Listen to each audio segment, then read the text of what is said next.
এটা কিনছি জাস্ট ওর জন্য। এটা এখানে রাখি। যারা অ্যাকচুয়ালি বাইক লাভার তাদের কাছে বাইক হলে আর কোনো দুনিয়ার আর কোনো কিছু লাগে না। আমাকে এরকম একটা এক্সাম্পল ভাবতে পারেন। আমার সত্যি কথা বলতে বাইক হলে আমার আর কিছুই লাগে না, আমার খাওয়াও লাগে না। লুকিং গ্লাস ছাড়া বাইকটাকে দেখতে অসাধারণ লাগে সত্যি কথা বলতে। আমার পার্সোনালি এই ককপিটটা অনেক বেশি পছন্দ যখন লুকিং গ্লাস থাকে না, বাট আমি লুকিং গ্লাস ছাড়া রাইড করে একদমই অভ্যস্ত না।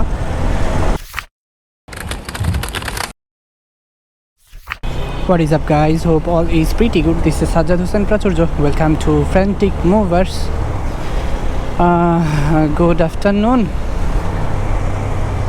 এখন বাজে 5:52। একটা বড় ভাই ব্লাড দিবে, তো তাকে সোরার দিয়ে হসপিটালের ওইখানে নামাই দিয়ে আসছি। ইমার্জেন্সি সে আমাকে কল করছিল যে ভাইয়া একটু আসো, আমার ব্লাডটা দিতে হবে। দেন তারে নামাই দিয়ে এসে আমি এখন বাসার দিকে চলে যাচ্ছি, কারণ তার দিতে অনেকটাই টাইম লাগবে। আমার কাছে একটু উইয়ার্ড লাগতেছে, কারণ আগে আমার এটা স্মোকি ভাইজর ছিল, রিফ্লেক্ট করতো বাইরে থেকে, ভিতর থেকে আমার ফেস দেখা যেত না।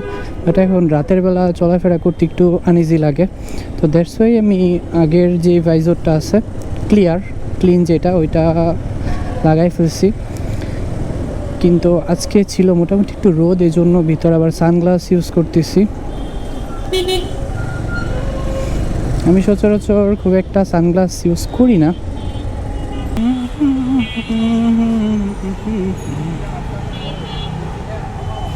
এটা কিনছি জাস্ট ওর জন্য। এটা এখানে রাখি। এদিকে অনেক বেশি ভিড়, কারণ অনেকে এদিকে ঘুরতে আসে। এটা টিএসসি এরিয়াতে সব জায়গা ফাঁকা হইলো, এই জায়গাটাকে আমি ফাঁকা পাইলাম না। খুব কম সময়ে এই জায়গাটাকে ফাঁকা পেয়েছি।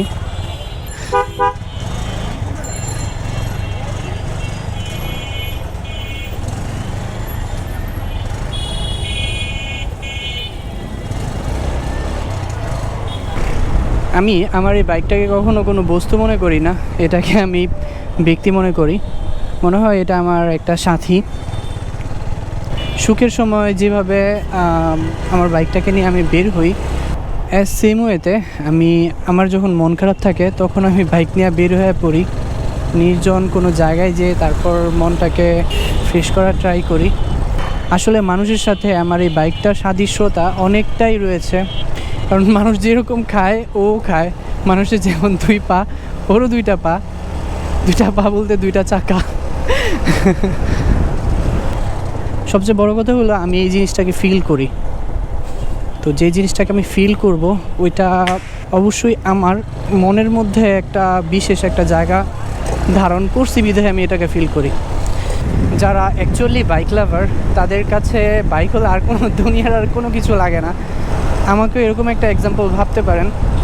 আমার সত্যি কথা বলতে বাইক হলে আমার আর কিছুই লাগে না, আমার খাওয়াও লাগে না। এই যে আজকে সকালে খাইছি, আর আজকে সারাদিন না খাওয়া, বাট তারপর আমার ফিল হইতেছে না যে আজকে আমি খাই নাই। আমার লাইফে যদি আমি আরও এক্সপেন্সিভ দেন আরও দামি কোনো বাইকও কিনে থাকি, তারপরেও এটা আমার কাছে সবচেয়ে বেশি স্পেশাল থাকবে, কারণ প্রথম জিনিস সব কিছুই স্পেশাল হয়। লুকিং গ্লাস ছাড়া বাইকটাকে দেখতে অসাধারণ লাগে সত্যি কথা বলতে।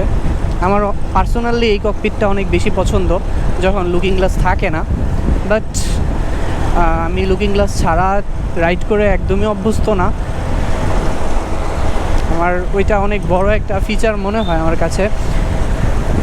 আনফর্চুনেটলি আমি যেই গ্যারেজে বাইক রাখি সেখানে একটা দুর্ঘটনা হওয়া সত্ত্বে, মানে এটা একটা অ্যাক্সিডেন্ট বলা যায়, আমার বাইকটাকে একজন ধাক্কা দিয়ে ফালায় দেয়, পাশের লুকিং গ্লাসটা ভাঙা ফেলে।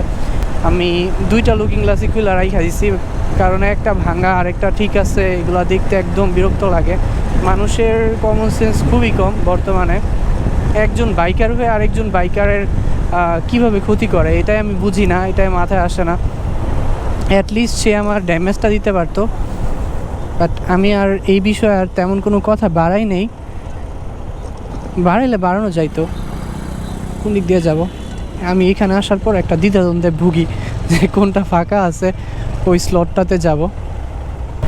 নিজেকে খুশি করার বা সুখী রাখার অনেকের অনেক ধরনের ওয়ে আছে, যেমন অনেকে গান শুনে, তারপর অনেকে মুভি দেখে, বা অনেকে খেয়ে নিজেকে সুখী করে।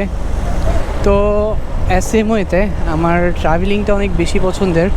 আমার বাসায় বসে থাকলে আমার আরও বেশি মন খারাপ হয়, তো যখন মন খারাপ থাকে আমি বের হয়ে যাই, একদম মনটা ফুরফুরা হয়ে যায়।